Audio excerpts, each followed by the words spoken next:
Welcome to The Controversial Truth, where we bring you content on health and wealth that nobody would ever tell you until now. I'm your host, Dr. Victoria Munoz, and today we have a very special guest for you. Donna Jones is a personal trainer in Mesa, Arizona. Australian-born, Donna fell in love with the United States and eventually moved here permanently. She worked as a police officer in Australia for 17 years, then started her personal training business here in the United States in 2014. As a certified personal trainer, Donna trains both competitors and lifestyle clients. As an athlete, Donna has competed for 30 years in fitness, figure, and eventually physique. Donna is an IFBB pro and earned her pro card 18 years ago. Donna has also won 2 Australian national fitness titles. Her personal interests are training in the gym, traveling, good food, and good books. Honestly, I could go on and on and on about this girl, but let's hear from Donna herself.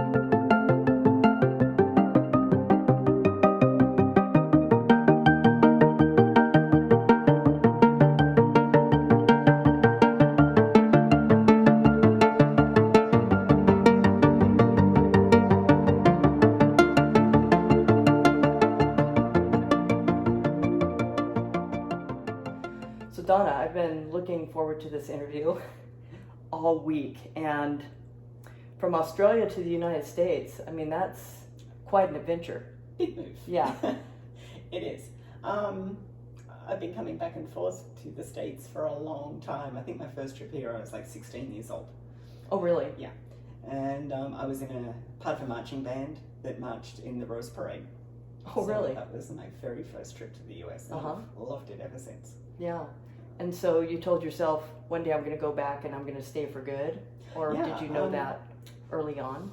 I've always loved it, and you know, when I eventually got into fitness and I began competing, and I became a pro, Australia didn't have any pro shows, so I had to travel to the US or other places to compete. So I was back and forth here a lot, sometimes 2-3 times a year, and then, you know, eventually I met a man, and the rest is history. Rest is history. So, So you also mentioned that you were a police officer for 17 years. yes. And that was just in Australia, right? Oh, yes. In Queensland? Queensland. And is that where you grew up, or where did you grow up? It's not. I grew up in Newcastle, which is in New South Wales, just north of Sydney. And I didn't always want to be a police officer. It wasn't a burning desire in my life. I was a little lost, I guess. I didn't know what I wanted to do. I was in hospitality, and I was at the time with my man that would eventually become my husband. And he said to me one day, "What do you want to do with your life?" And I went, "I don't know." And a police car drove past at the time, and I went, "I'll join the police service." How's that? And about 3 days later, I went, "You know, I think I could do that." And once I set my mind to something, I won't let it go.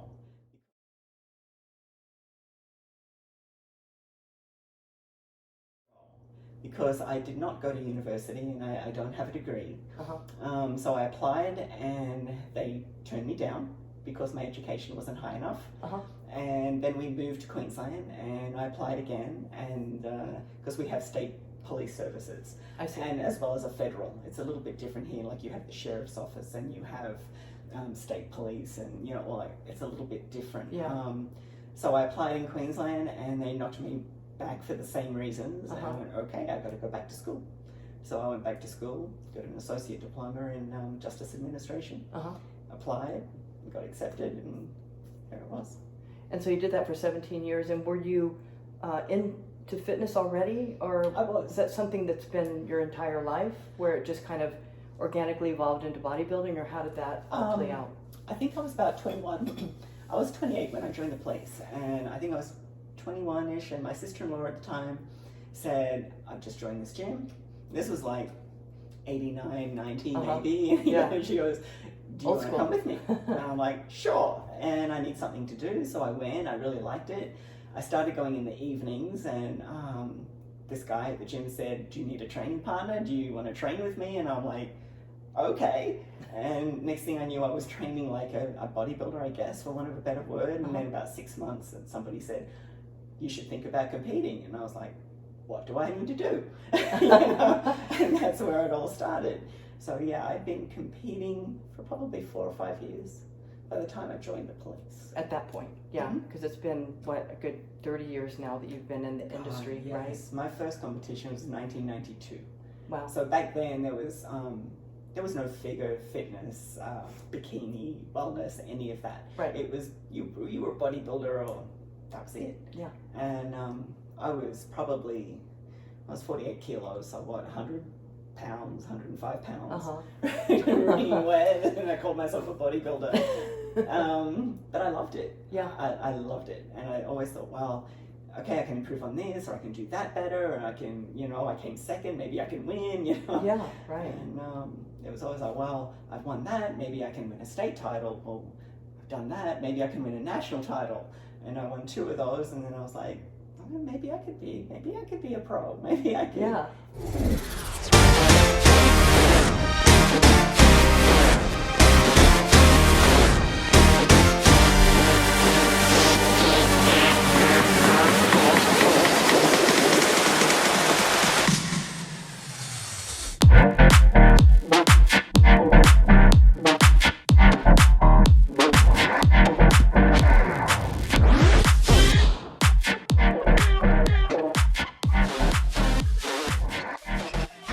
But none of the IFBB shows are in Australia, so you had to come here for that. Yeah. I think now there are a couple of IFBB pro shows in Australia. Okay. But back then, no.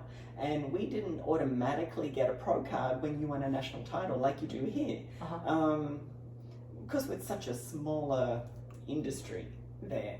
And just because you won the national title, you didn't automatically become a pro. I see. So that's why I competed a couple of times, won it twice back to back. And I thought, I need something more. So I had to apply for my pro card. And they went, okay, you've earned it. You won this and you won that. And yeah. So, yeah. So what are the competitions that you can like qualify in, or how does that work in Australia? So it's all different now. So I believe that they have pro qualifying shows now. It's been 10 years since I've been there. Yeah. So it's changed considerably. But now there are, pro qualifiers, and it's automatic, just like it is here in the States. Yeah, so it's changed a lot. Yeah.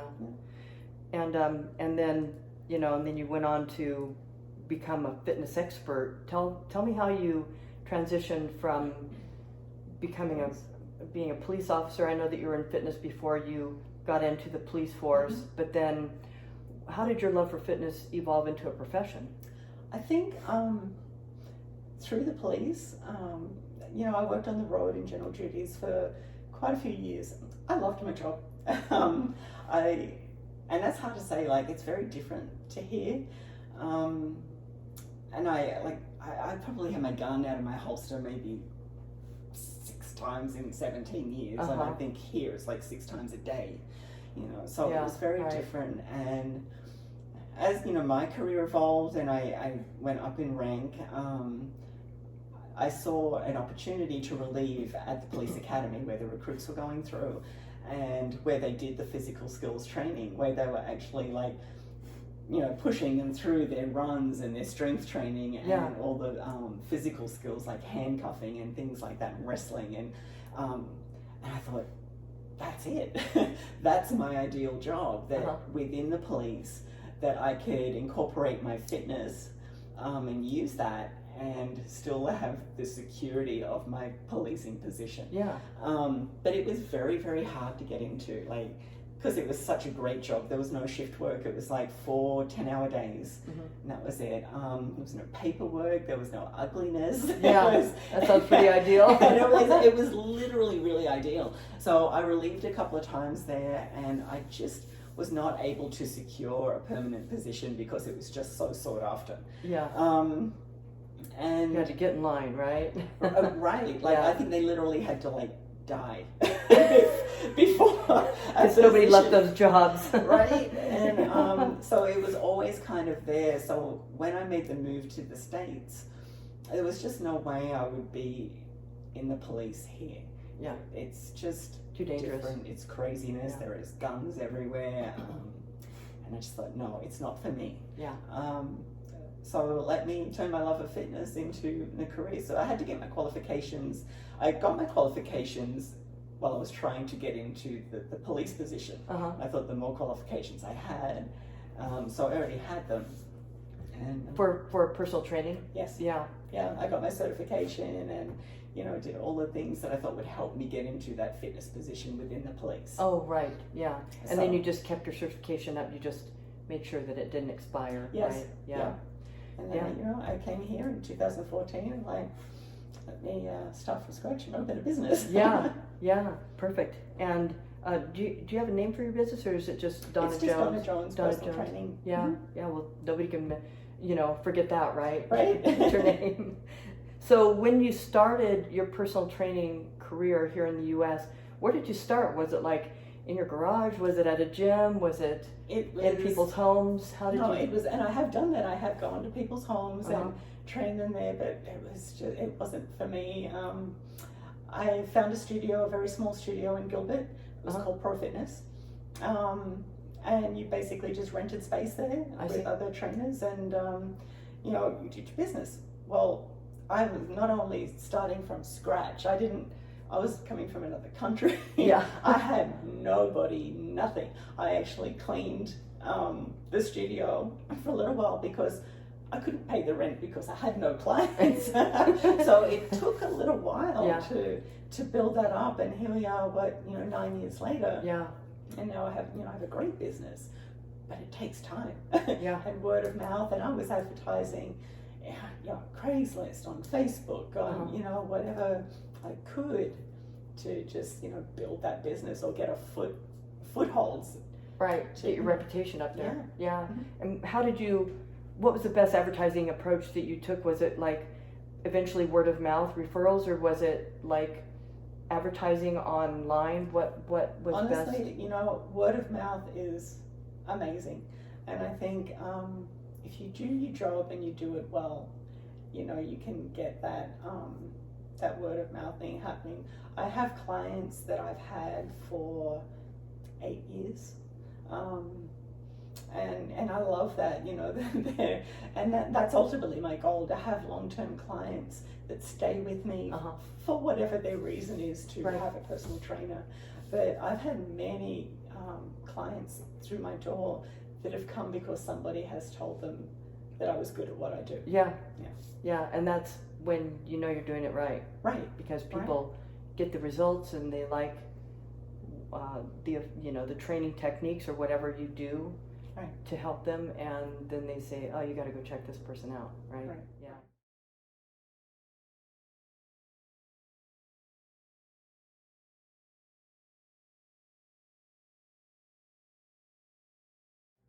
So let's back up a little bit. Let's talk about what personal training is, because I think there's a lot of people out there that just have not only misconception of what it is, but also don't understand the importance of what it is and how it can help them in fitness. Just a little backstory, as a doctor and working as a sports medicine doctor, I see a lot of people that were injured because they started training in the gym and they didn't know what they were doing. Right. And you see it a lot. I still see it, and I have to, over the years, I've approached people and gone, can I help you with that? And I've kind of learned not to. You can sort of... It's hard to watch sometimes. Yeah, it's hard to watch, and sometimes you can, yes, they'll be receptive or maybe not. But I think personal training is different for everybody, and I was just talking about this with my client this morning, and she said, I know what to do in the gym, but I won't do it if left to my own devices. I just won't go. Yeah. A lot of people need that motivation just to get out of bed sometimes. Right. She said, so I pay someone, so I have to turn up. Now I've got a couple of clients like that. It's just accountability. They know what to do. They know how to train, to their level.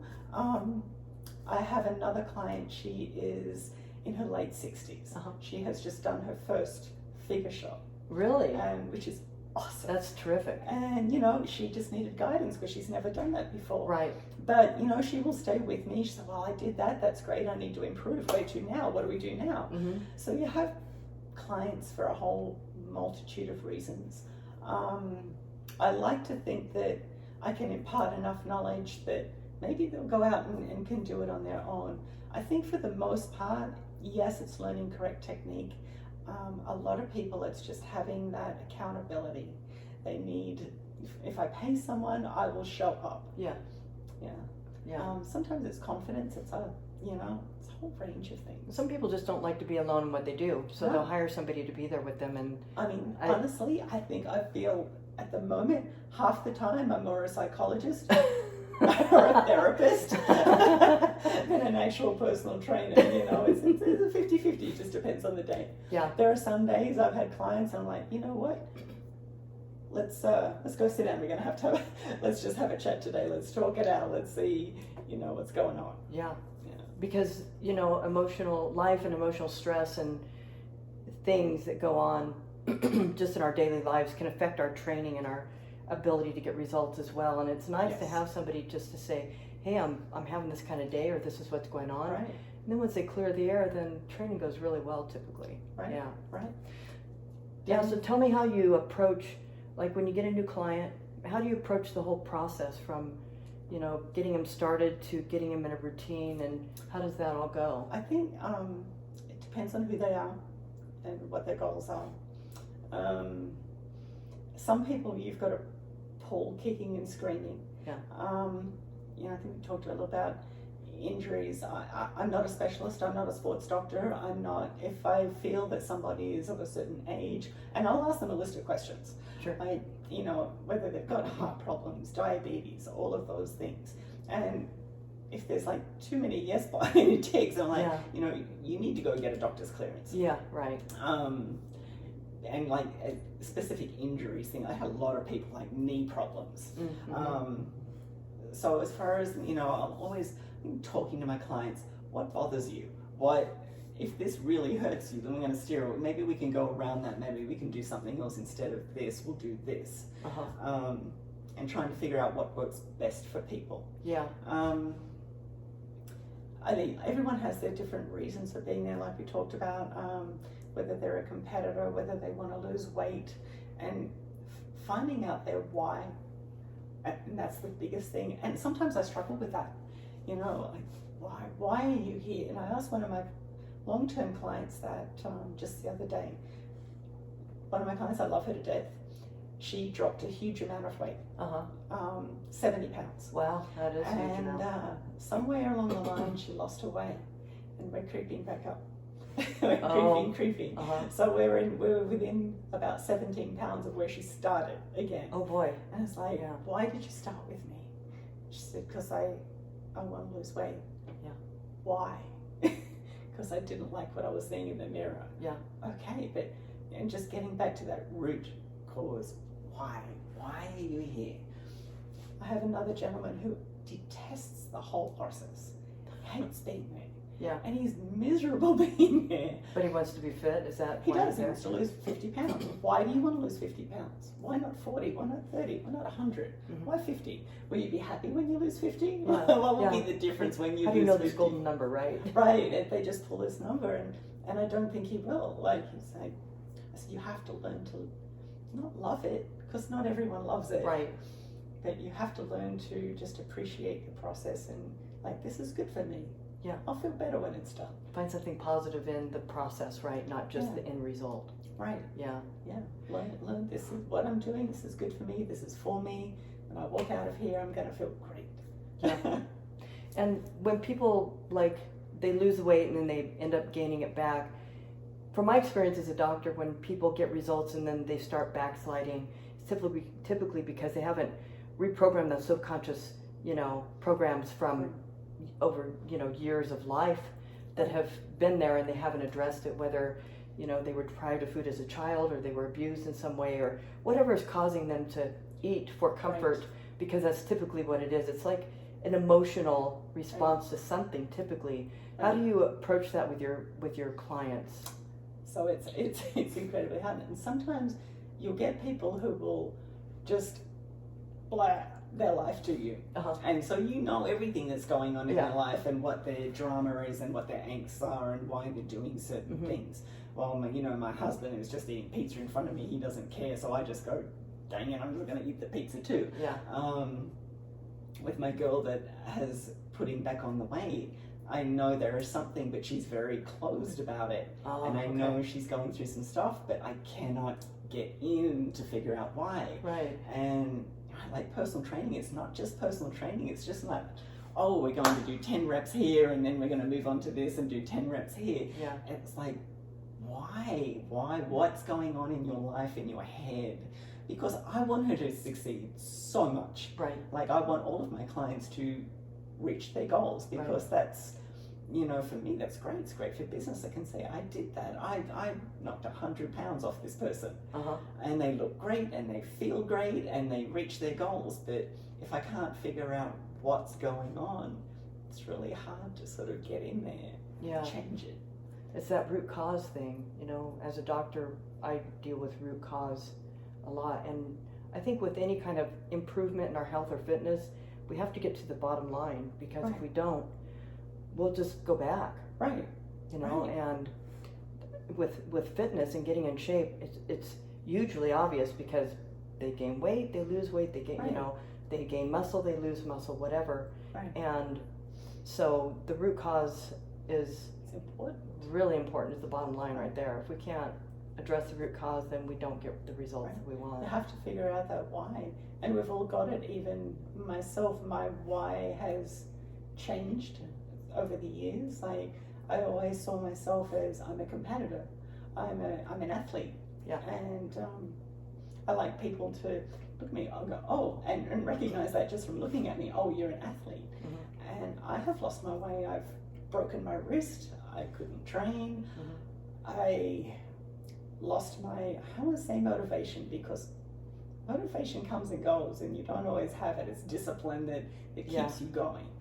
But I've put on weight. I've never been hugely overweight, but for me, I was overweight, and people were looking at me and going, oh, have you stopped training, Donna?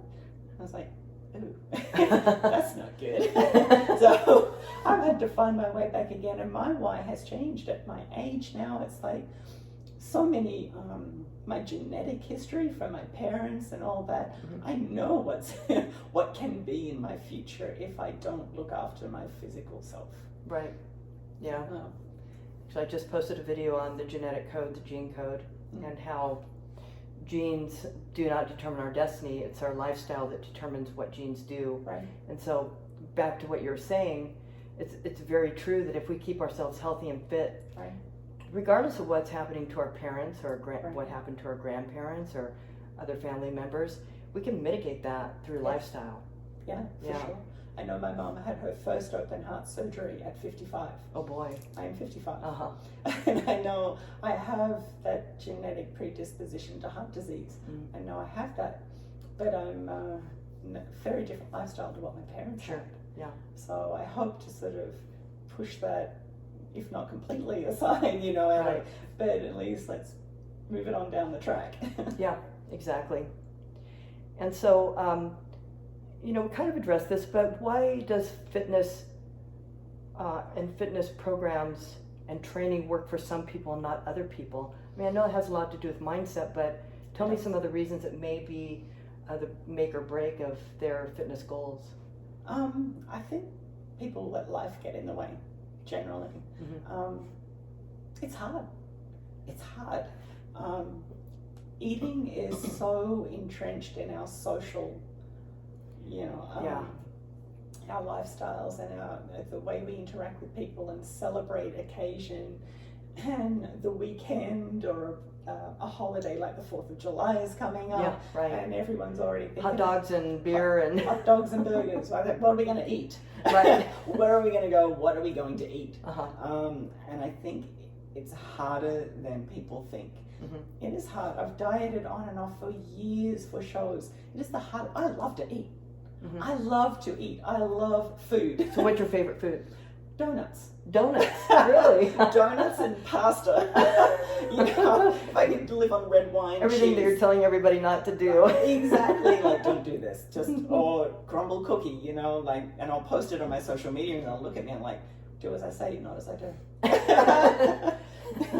But, you know, but it's about the balance, and I'm a big believer in balance. Like, you've got to learn to balance, because you can't, some people want to go to an extreme and they're like, I'm going to go keto and I'm just going to cut all of these food groups out of my life. Like for the rest of my life. Yeah, and right. You won't. You'll rebound somewhere. Yeah. You'll fall off. You have to, maybe you have to be strict for a while, and then you can, or think of another reward. People want to reward themselves with food. Yeah. You know, like, well, I've dieted so hard this week, so I'm just going to go out, I'm going to drink, and I'm going to eat, and I'm going to feel like shit the next day, but I'm still going to do it. Feel like crap the next day. That's exactly right. And alcohol, that's a big one too. Big one. It's a huge one. Yeah. So, but yeah, food is so entrenched in our lives for whatever reason. If we're sad, we eat. If we're happy, we eat. If we need to celebrate, we eat. If we're with friends and socializing, we eat. If we're bored, we eat, right? Right? Yeah. So, yeah, it's learning to do that. So it's almost denial. And I think that some people handle it better, or learn to incorporate healthier options, and therefore they get to their goals, or they're happier with themselves. And some people just don't know how to. Yeah. Would you say the majority of the people that you work with really need a revamp on their diet, or do you get a mix of people that already are eating relatively healthy but want to do better? What is I think your mostly, experience? Nutrition is the hardest thing. I think going to the gym for an hour is easy. I think nutrition for most people is hard, and I think most people don't have a clue where to start. Yeah. And I think that's the problem. They'll have this, and there is so much information out there. There is so much information. Well, I read this. Well, I saw this on Instagram, and I saw this on Facebook, and this person said this, and one of my clients, my recent clients, he came in, he goes, I do keto. And I'm like, okay. He said, you know, the sugar in everything? I'm like, well, yeah, okay. He said, even carbs are vegetables. Like, well, vegetables by nature are carbs. You know, you're not going to be able to avoid carbs. So we went into what he's eating, and I found out that, okay, he's going to Hooters 5 days a week and having 3 beef patties with cheese. Now, God knows what's in the Hooters beef patty. I don't, you know, it can't be good. No. And if it tastes good, it's probably not good. Right. You know. But, that's what Jacqueline used to say, if it tastes good, spit it out. Right. Right. It's true. If it tastes good, it's not good for you. It's as simple as that. But, so he has this idea, you know, he's read this, he's heard that. Yeah. So this is what I'm going to do. And I'm like, you're doing this dirty keto thing. Your arteries are screaming at you. Yeah. Right. You know? Doesn't mean it's good for you, right? So there's just all this, an abundance of information, and I think sometimes it's too much information, and people get confused, and they're like, well, I heard this from here, I'll take a bit of that, I'll take a bit of that, but they're missing the mark. Right. Keep it simple. And that's why they hire somebody like you, because you're educated in this. You didn't, you know, you're not on the internet every other day getting your information. You actually have knowledge, you know, based it as a professional. Right. Yeah. So. I mean, a lot of it is 30 years of living this life, and trial and error and practice, and you know, yes, I certifications, but I think a lot of it is just is doing it. And like, you see trainers out there, and you think, do you even lift? You know? I felt that. I felt that. Even lift? You know? Do you watch what you eat? Do you practice what you preach? Yeah. You know, I think it's huge. It's huge. Yeah. So when you give me an example of how you approach a patient, a client, and you design a diet plan for them. Designing a nutrition plan for different clients. I like to take into account their likes, their dislikes. Like I said before, there's no point trying to push something onto someone they're just not going to do. Their lifestyle, what their job is. For me, I've always found that smaller meals more frequently generally work. Some people love to intermittent fast. They go, I don't eat till 12 o'clock. So I'll take that into account. I'm not going to try and force you to eat something at 6 a.m. if you're used to intermittent fasting. I'll try and, work within. If you make it too left field of what they're used to, they'll just fall apart. They won't do it. They might do it for a minute, but they'll eventually go back to what they're comfortable with. Yeah. So if we can make it, maybe it might be just healthier choices. Or I'll say, this is what I would like you to do, but if you can do this, baby steps. Let's start there. If we can get, change your dinner around and make it a healthier option rather than, whatever you're currently doing. Let's baby steps instead of just flipping it on its head, throwing it out and going, that's crap, let's do something else. Because they won't stick to it. Right. So that it has to be an adjustment. There has to be some adjustment period in getting them to where they need to go, right? Yes. Yeah. Because with anything, I mean, you can't hit somebody with, 100-pound dumbbells for a bench press. You got to work up to that, for example. It's the same with diet. Right. Yeah. Absolutely. Yeah, and small changes. And some people are ready for the big changes, especially people that come in and say, I want to compete. I've never competed before, but I want to compete. I was like, okay, there's no tiptoeing around this. This is what you got to do. There's no half measures. There's no, we'll just ease into it. No, this is your contest diet. Don't vary it. So it's just, And that's the tough part. That's the tough part. Is preparing for a competition. I know whenever I was competing, the 12 weeks that I would prep for a show, it was like a full-time job. It is. It is. And you have to take your food everywhere. You have to plan ahead. If you don't prep, you'll fall apart. Yeah. It is hard. And I'll be honest, I don't really like training competitors because it's stressful. It's for you? Super stressful. Yeah. Like I'm putting you on this plan and then I'm looking at you every week and taking your measurements. I'm like, why aren't you losing weight?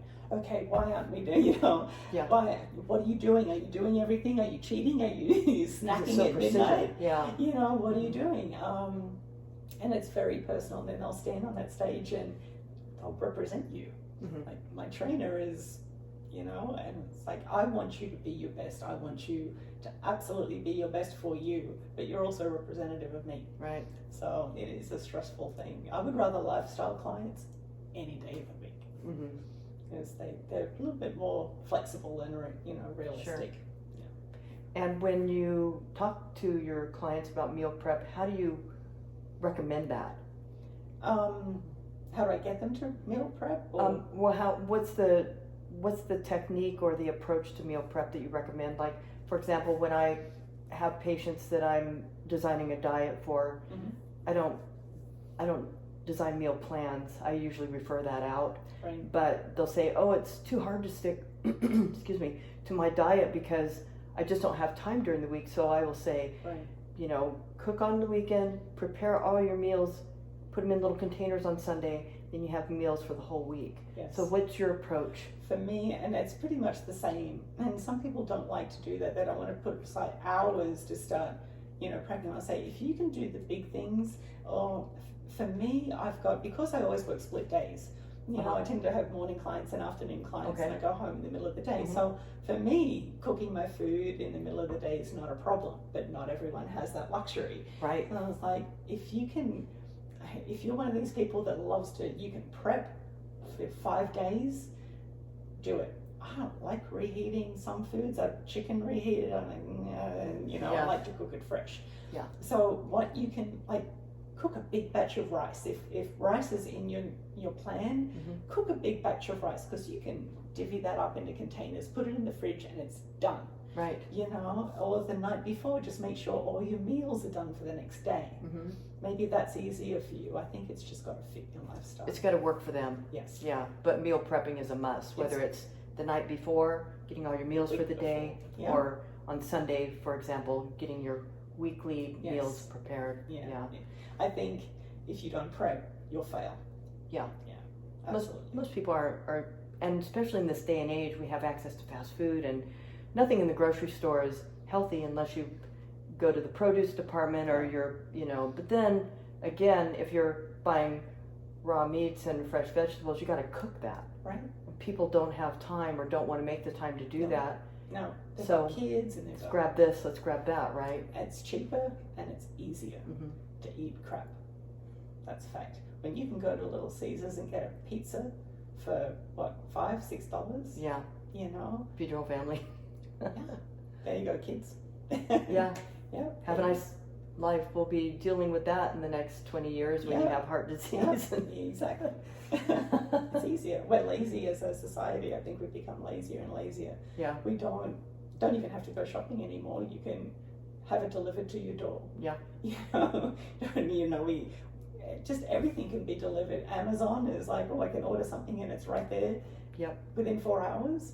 So we don't go shopping anymore. Everyone shops online. Mm-hmm. So yeah, I think we're lazier as a society. Yes, I agree. I think that the convenience of life are tremendously helpful, but if we become so dependent on it that we're not doing things for ourselves or getting out and moving our bodies, we were designed to move. We have muscles and bones. We're not jellyfish. Yeah. So if we're not even active in our daily life, not just hitting the gym 5 days a week, for example, but actually using the stairs and taking a walk, that's really important. I do an enormous amount of steps, generally. Do you? I do. There was a moment there that if I did under 20,000 steps a day, it was a bad day. My man and I would go for walks. Now, he's a runner. He loves to run. I hate to run. So we found a happy medium, and we would go for especially Sunday morning. Sometimes we go for 6, 7, 8 mile walks. Really? And he enjoyed that too. Yes. Yeah. And we'd walk up the canals and feed the ducks and, and it was enjoyable. Or we'd walk and we'd get a Starbucks coffee and, we'd do something together, but we walked. And now that this heat is like... Yeah. In Arizona, it's the winter time that we go outside, not the summer, which is the opposite of most places where people look forward to summer so they can be outside. Right. Yeah. So, this time of the year is super hard. I'm like, if we go for a walk, we got to wait till like 8 o'clock tonight. Yeah. At least. Yeah. And this has been a more mild summer than we've had in a long time. Typically by, I don't know, April or May, I can't sit outside at night because it's too hot. Right. And I've been able to even up to now. True. Yeah. It's been really good. So, that is a enjoy it while we have it. Absolutely. But I always say to people, walk.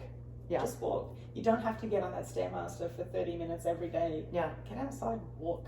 Which can be pretty boring. Go check out your neighborhood. Go, map out a path. Go, okay, that's about 3 miles. That's where I'm going to go. And with these smartwatches now, I mean, people used to get on the machines because they can kind of gauge their distance and how fast they're going and heart rate. But now with these watches, you can go out and go for a walk, for example, or ride your bike or whatever, and you can get all that data on your watch. And I talk to my clients about balance. I think, and they go, do you eat crap on the weekends? But look at you, and I'm like, but if we do this, we do this. We never stop. We don't just eat a pizza and then just sit on the couch and watch TV. We'll go, okay, let's go walk that off. We'll go on a 4-mile walk. We'll still train on the weekends. Yeah. And just move. Right. Yeah. So in terms of assessing your clients when they first meet you, how do you go about that? Like maybe assessing musculoskeletal imbalances or noticing some maybe discrepancies in their physiology, their physique? Right. Like I said, it always starts with the questionnaire and what their history is and if there are injuries or anything that I need to know about. I always take photographs from backside and measurements. And from there, like usually once you start working out with someone, you'll find out more about them. As you go, like, oh, I know I can't do that, or my knee hurts when I do that, or my elbows hurt, or I broke this and I can't do that. I'm like, okay. Well, most people you find they're definitely stronger on one side than the other. Yeah. And just addressing those things as you go. And how do you address that when they have like let's say they're left-handed, so they're predominantly stronger, more dominant on the left side. Maybe their right bicep is weaker. Do you unilateral work always is great for that, especially with competitors, right? Because there might be a size difference or a development difference. Just working things independently. For sure. And in terms of risks and benefits to training, what might be some risks to training? I don't know that there's any risks to training. I think obviously you can overdo it. Right. You can become obsessed and honestly, I don't think there are many more benefits than there are risks to weight training, especially for women. All of us as we get older. Sure. Yeah.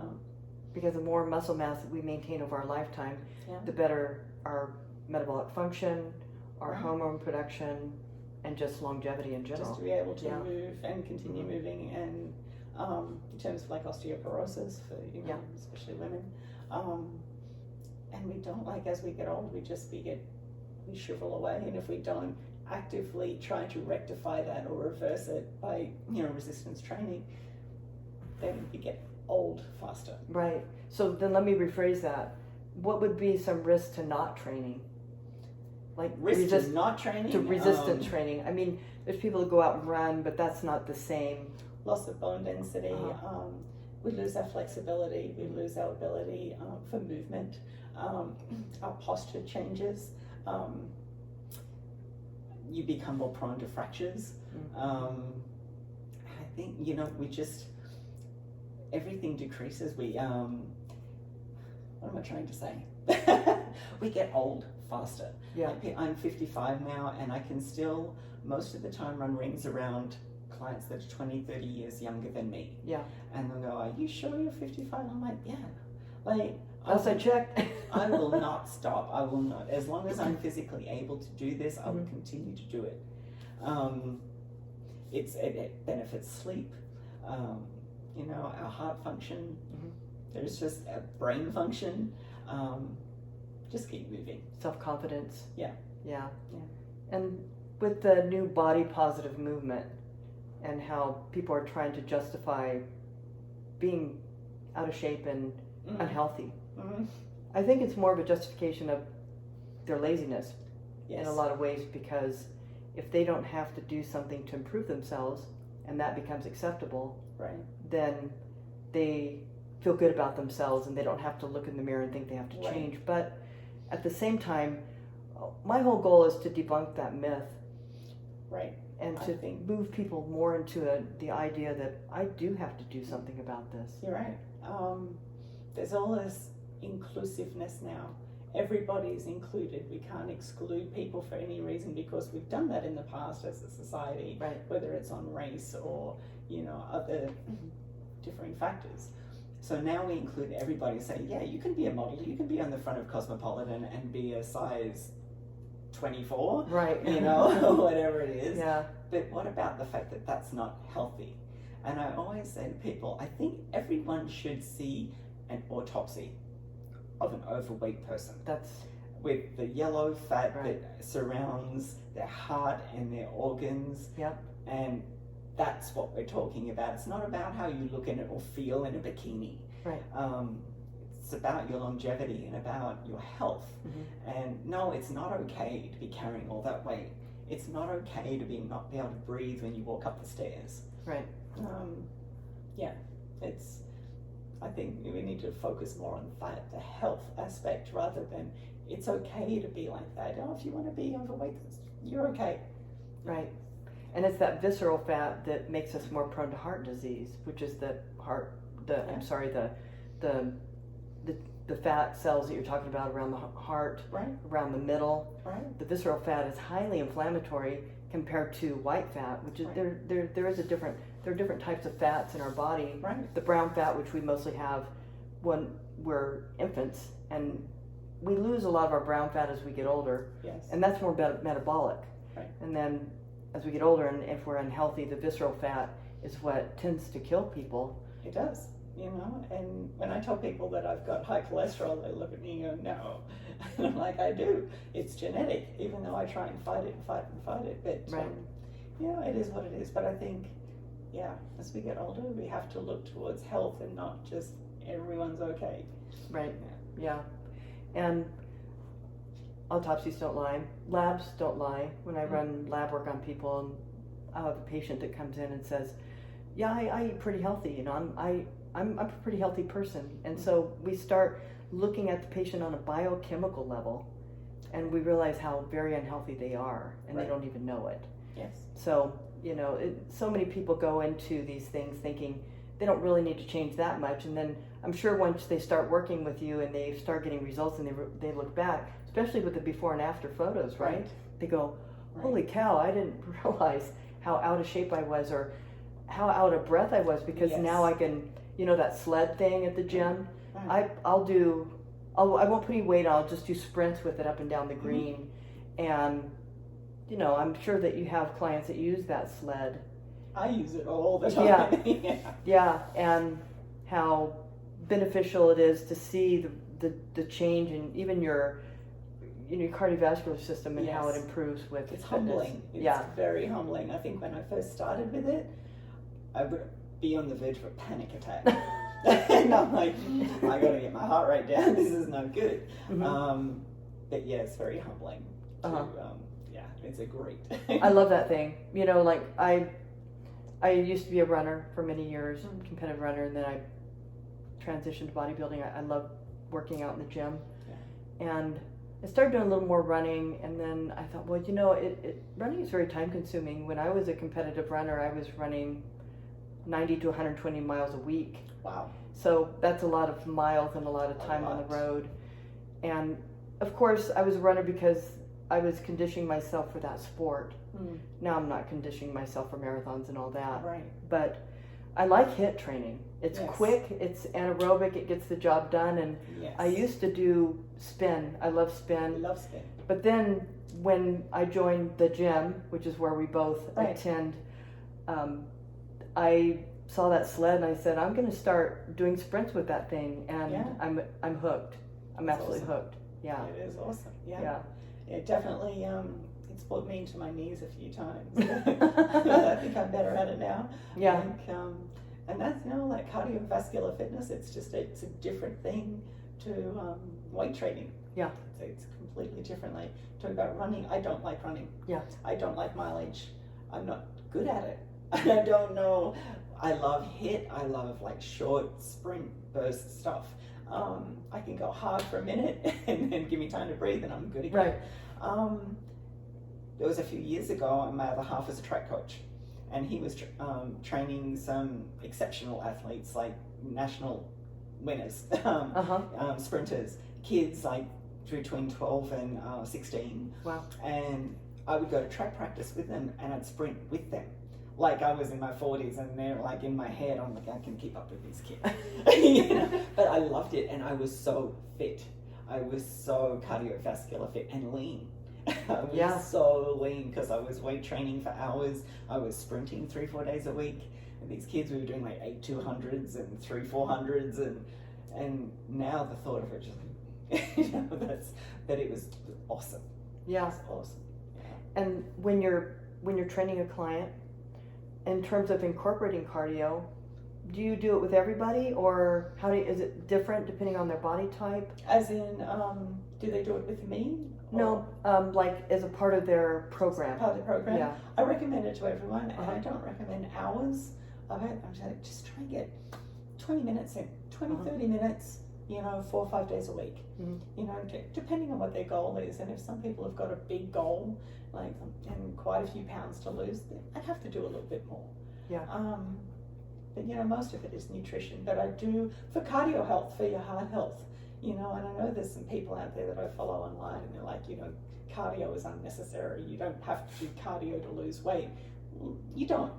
I mean, you can, if you're that strict with your diet, sure, you don't have to.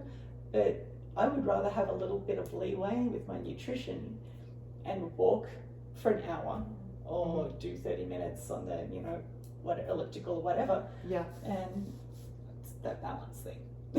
Yeah. But I do always recommend it because I think it's, especially in the morning, it clears your mind. Yes. It gets you started for the day, wakes you up, it just gets you on the right path. And I follow some neurologists, neuroscientists, and they talk about that, how getting moving first thing in the morning, drink water, Yes. get your eyes into the sunlight, don't stare at the sun, you know what I mean, Yeah. and move your body. Right. And that's probably the way anybody should start their day. Right. Water, sunlight, move your body. Yes. Yeah. Absolutely. And there's no excuse in Arizona because we see the sun every day. All the time.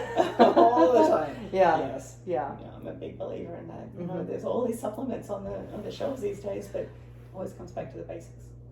And speaking of supplementation, do you recommend certain supplements? I'm not talking about brands, but just in terms of what kinds of supplements you recommend for your clients, to get the results that... Lifestyle clients, especially, I always say, have a good protein powder in the cupboard.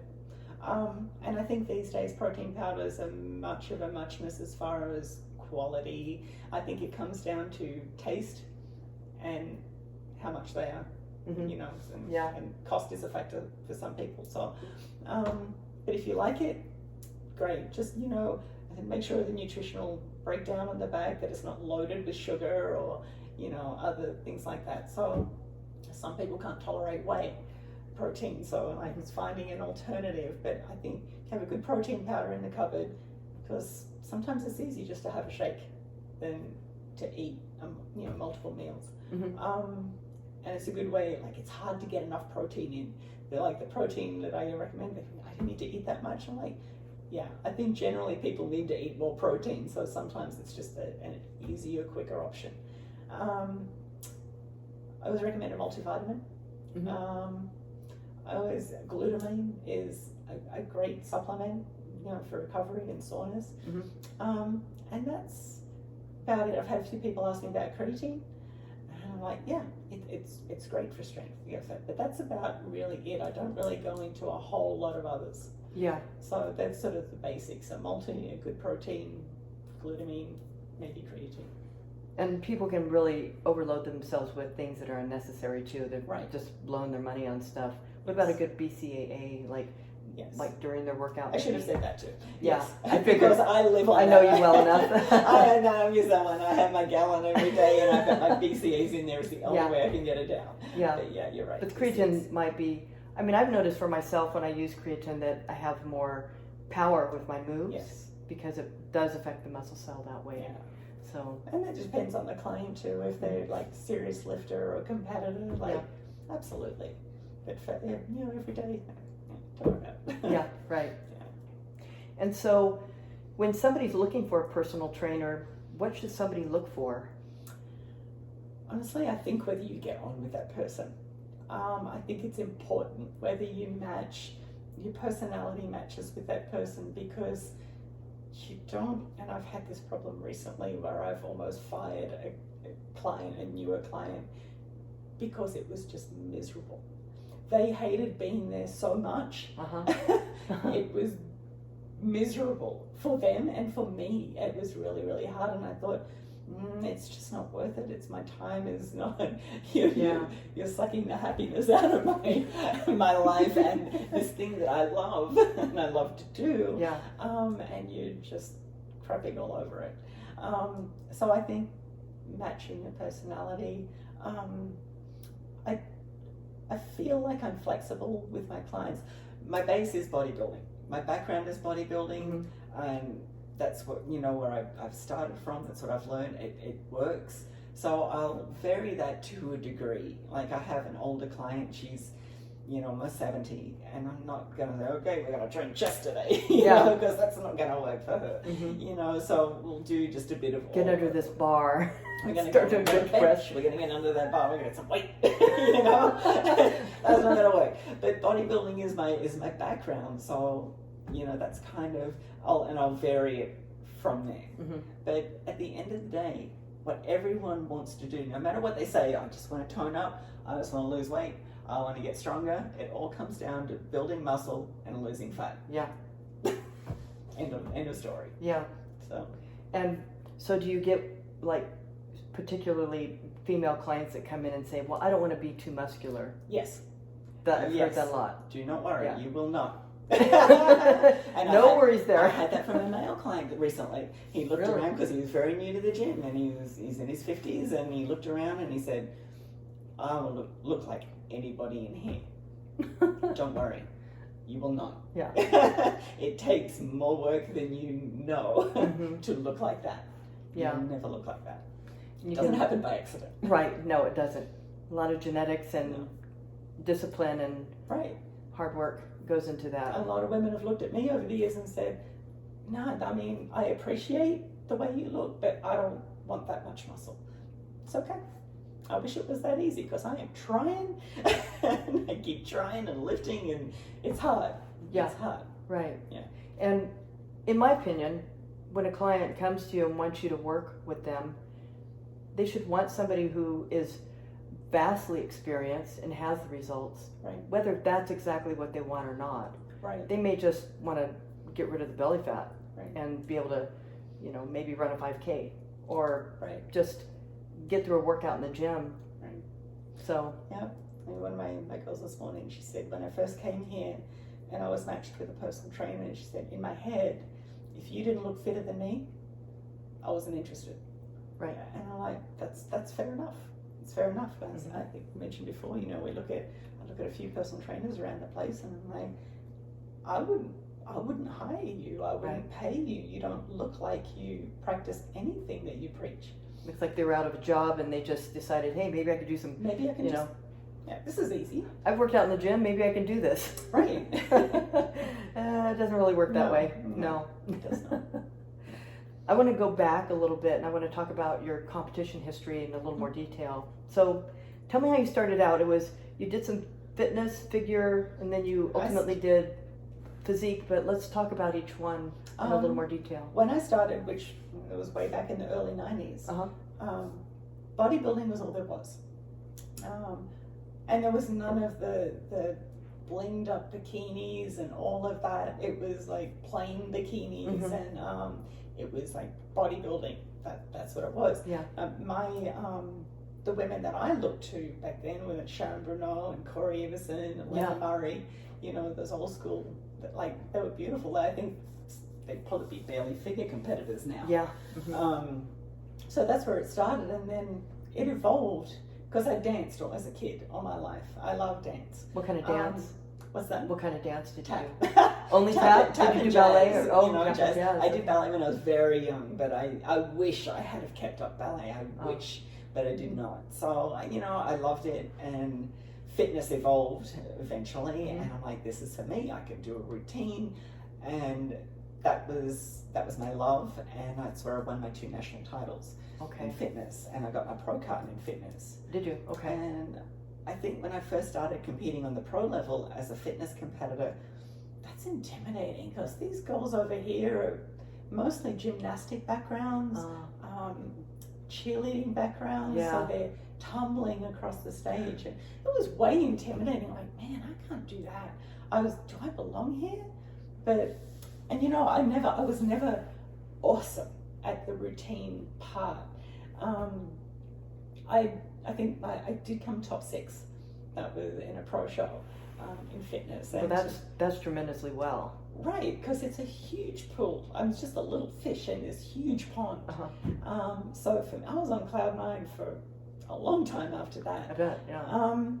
I had a couple of minor injuries, ligaments in my hamstrings and things like that. And so I think as you get older, it gets harder. And then women's physique came around. It was 2012. Okay. And a few people said to me, "You have some muscle. You could do this." Well, of course, when we look at women's physique today, 11 years later, it's vastly different to what it was in 2012 in its inception. It looked like the bodybuilders did even 5 years ago. Oh my God. Yeah, they it's changed a lot. Absolutely. I can't stand on stage with these women now. When I started in 2012, they really didn't know what direction they were taking. They knew they wanted more muscle and figure, lean, but they don't want striations. They don't want that. So it was kind of like nobody knew what they wanted. That was like the Dana Lynn Bailey era. And I did another show in 2015, and I was probably the most shredded that I have been. But was that a physique or? I was in physique, but it was evolving then too, and even then my size was probably okay. Mm-hmm. But you know, and then that was my last show. So I'm kind of thinking at the moment, I would like to, I don't think I'm done. Maybe I could do a master's figure. Yeah. But that's probably where I go with that. Yeah. Yeah, maybe you should. Yeah. It's just like, do I want to go to that place, that dark It is a place? Dark place. It Right. really is. It's not all fun and roses and rainbows. It's chicken and cold fish and Yeah. broccoli and the intensity of the training and prep for a show, and right. just being up against competition is a lot. And the girls now are no joke, and you know, it's they're harder, they're bigger, they're taking more supplements to get that way. Right. I don't know whether I want to go to that place. Right. To be competitive, which you would need to. Right. To be on that stage. So and you don't really make money being a pro bodybuilder. Where you make the money is from sponsorships or having your own brand, right? Right. Yeah. Yeah. So I mean, no one's making you can money do that without getting another pro card. Right. No one's making money from competing. No. There's very, very few. There's a top 1% Mm-hmm. that are making money from competing. Yeah. Yeah. And mostly the men. So. Yeah. Right. You know. Yes. So do I really want to do that? I don't know. Maybe. Yeah. Well, to be continued, right there. Right. So tell me, as a personal trainer, what sets you apart from other personal trainers? I care. I care about my clients. I want them to win. And I don't know whether that sets me apart, but I like to think that I genuinely care about, you know, my clients especially when they've been with me for years. Mm-hmm. You know, like I want them to succeed. I want them not just for me, not just to make me look good, but I want them to be their best version. Yeah. It's like, how do I help you get there? I love what I do. I love training. So it's like, let me show you, let me team part this love of this thing, you know. And yeah, I think that's the biggest thing. It's not just a job. I mean, I genuinely love what I do. Yeah, and it shows. Yeah. Yeah, and nobody would do it for as long as you did and be in the fitness industry as long as you did if they weren't passionate about it. Right. There's people that want to get into shape and exercise, and I know people like that, and I'm glad they're doing it. They're not passionate about it though. Right. They would never make it a career or help other people because they wouldn't really know how to help other people. They just know they're doing it for themselves. Right. Yeah. And somebody who can maintain that discipline and that focus for years is truly admirable. Yeah. And you know, I think that myself sometimes. I say, how long have you been doing this? I'm like, 30 years. You know, like we weren't born then, but listen. And I don't know what's kept me in it for so long. I mean, I love the competitive side of it, but now it's more than that. It's I don't know, it's a part of who I am. And I'll always do something. Yeah. You know. Yeah. It's like giving a piece of your knowledge and your wisdom away to help people to take it with them. Right. Yeah. Right. I want to ask, who is your all-time favorite competitor? Like, who would you idolize if there was somebody? Is there anybody you followed or modeled after? I loved Julia Malakana, 4 times physique Olympia winner. I loved her physique. Yeah. I love Dana Lynn Bailey. Yeah, okay. Because what she's achieved. And she only won 1 Olympia. She was only competing really for a minute. Yeah. But she's just done this enormous thing from that and built this life that's enormous. Yeah. That she's done more than a lot of male bodybuilders can do. And I admire that work ethic, and that's extraordinary. Yeah, and her husband has been very instrumental in helping her get her brand out there too, which is what a great team. Amazing. I've followed her for a long time, and actually my 2 favorites are your 2 favorites. I think Flex Wheeler was always my favorite male bodybuilder. He had a beautiful physique. Yeah, the old school, the classic bodybuilders, I tend to Frank Zane, Yeah. Arnold, of course. Yeah. Some of these older bodybuilders I've It's out of admired. control now. They're just, the aesthetics are not there like they used to be. No, it really isn't. They need to bring it back. And every few years they do that. They sort of bring it back and go, Bring it back a little bit. We don't like this, and we Right, the bellies and physique is, well, they have men's physique, and then they have a category before classic bodybuilding. 212 open. Yeah. Yeah. So Sadiq Hadzovic, he went from physique to classic yes. because he was getting too muscular for Right. the. And I think Brandon Hendrickson might be thinking of doing that as well. And, you know, I like him as a competitor as well. It's a very beautiful physique. Yeah. But, yeah, there's a lot of that there. There's a lot. A lot of real solid people out there just bringing fitness to the forefront. Right. And if you were to explain to somebody why fitness is important, how would you explain it to them? This is your life. You only get one. You only get one. So you need to make it the best life you can be. For health, for anything else, be the healthiest, best version of you. Mm-hmm. You know, it's not about looking great in a bikini or a dress. Right. It's about longevity in the rest of your life. Being around for your grandkids, being around, you know, for a long time, and the best you that you can be when you're 80 or 90, not in a wheelchair or a walker or no. Yeah, and that can be prevented. Yes. Provided. I saw an old guy this morning when I was on my way to work. He was about 70, had to be in his 70s. He was on rollerblades. Oh, really? Like, yes. That's going to be me. That is awesome. Yeah, that's going to be me. Get out of my way. That is what it's about right there. And if you have a cane, it's only to fight people with. Yes. More like a sword. Yes. So I actually knew Jack LaLanne. I grew up in Central Coast, California, and he lived in Morro Bay, and I lived in Cayucas, and I used to go to this health food store in Morro Bay where he would also go, and we weren't like close friends or anything, but we'd see each other and chat when we were there. And you were talking about people in their older years being muscular and fit. He was a prime example. I mean, he was the leader in this whole fitness industry. Right. He started LaLanne Gym, which then turned into Bally's, and then Bally's, I don't know where it went, but he was just a tremendous example. Towing these boats across the channel. Yeah. It was just amazing the things he did. You know, when I was a kid, I would get my chair out. This is showing my age too. I'd get my chair out and do the exercise with him on the television. And back then, when his show was live, while my grandmother was making my breakfast, and I'd do the exercises. And I, at that point, never knew that I would actually meet him and actually get to know him casually. So, that's awesome.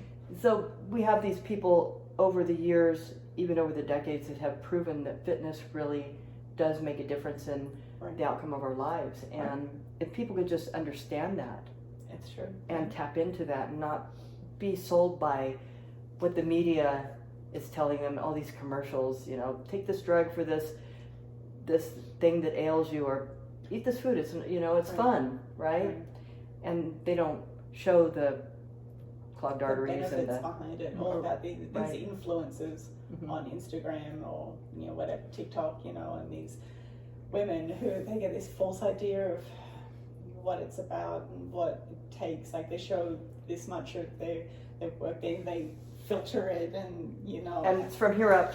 It's not anything below the neck. And they're building these huge butts, and I don't know. Whether it's surgical or and it's just, it is more, it's about more than that. When I look at these old school, like Corey Everson is still looking fantastic. Yeah, she does. Sharon Bruneau is still looking fantastic in her 60s. Frank Zane is like 80, I believe, and he still looks amazing. And he's still, but it's about that independence and functioning, not being, you know, dependent on other people to look after you.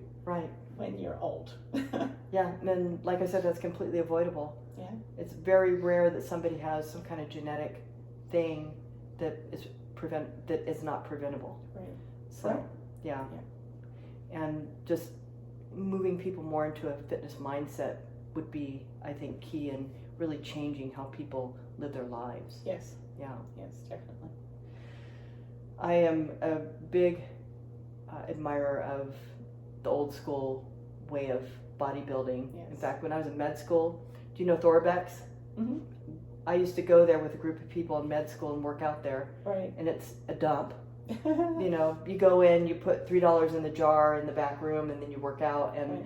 I don't think any of that equipment has been maintained for the last 3 decades. But For sure. it was just like there'd be some old guys in there working out, and Yes.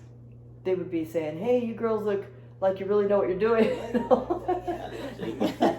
But keep it simple. There's so many fads and these new fandango ways of doing things that Yes. really is not necessary and really doesn't work. Right. If you just keep it old school and simple, I think that's where you get the best results. Absolutely. Yeah. You know, lift weight, do a little cardio, nutrition, Eat real food. sunshine, water. You know, it's something I think I didn't say. My man has, you know, he has his own trials and problems over the years with anxiety and depression. And he talks very openly about that. He's done other podcasts in relation to that. So I know he won't mind me saying.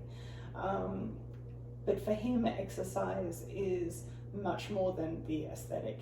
It helps him calm his mind. And the more he works out, the calmer he is in terms of his anxiety. And he's gone from someone who took a very high dosage of Xanax back in the day. And he was also an alcoholic.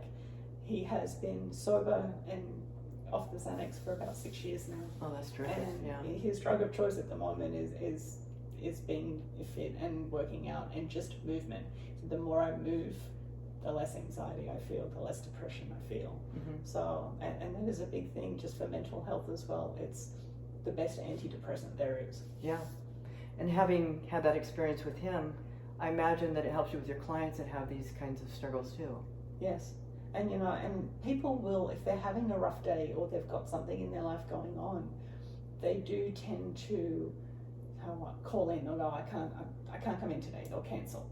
So getting them to rethink that and go, come in, this will help you.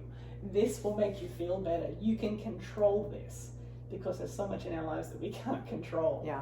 You can control this, and this will help you, you know, with that depression or that thing that you're worrying about, or just come in for an hour. I guarantee you'll feel better. Yeah, it's true. When I lived in Portland, where you don't see the sun for 9-10 months out of the year. Yes. The way I survived was I ran 90 to 120 miles a week. I mean, mind you, I was a competitive runner, but at the same time, it might be why I started transitioning into the marathon and ultras, Right. just because being out there just helped my head. Right. And I'm not a depressed person. I've Right. lived in Arizona for at least a decade, maybe a little more now, Mm-hmm. and I haven't had not even an ounce of depression since I've been here. Right. So it was definitely SAD. Yes.